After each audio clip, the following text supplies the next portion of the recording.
ఇప్పటికైనా ఈ వాస్తవాలను గమనించి పెద్దలు రాధాకృష్ణ గారు ఇప్పటికైనా మీ మీద గౌరవం ఉంది మాకు, ఇప్పటికైనా రాసిన కథనాలన్నీ తప్పుడని వాటిని తిరిగి ప్రపంచానికి తెలంగాణ ప్రజలు తెలియజేస్తారని నేను ఆశిస్తా ఉన్నాను.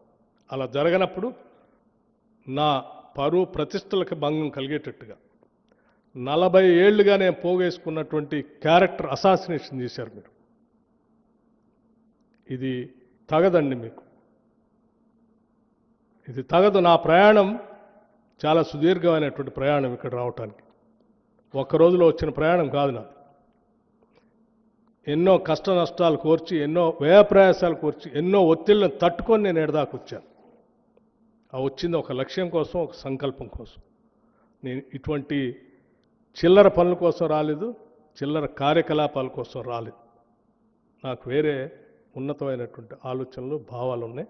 వాటిని అమలు చేసుకుంటూ పోవాలి. కాబట్టి నేను మీకు స్పష్టంగా చెప్తా ఉన్నాను, నేను పోగేసుకున్న నా వ్యక్తిత్వాన్ని నువ్వు ఒక్క రోజుతో, ఒక్క కలంతో రాస్తా అంటే నేను చూస్తూ ఊరుకోవటానికి సిద్ధంగా లేదు. దయచేసి ఇప్పటికైనా మీరు, నేను వ్యక్తిగతంగా అడుగుతా ఉన్నాను, ఈ రాష్ట్ర ఉప ముఖ్యమంత్రిగా అడుగుతా ఉన్నాను మిమ్మల్ని,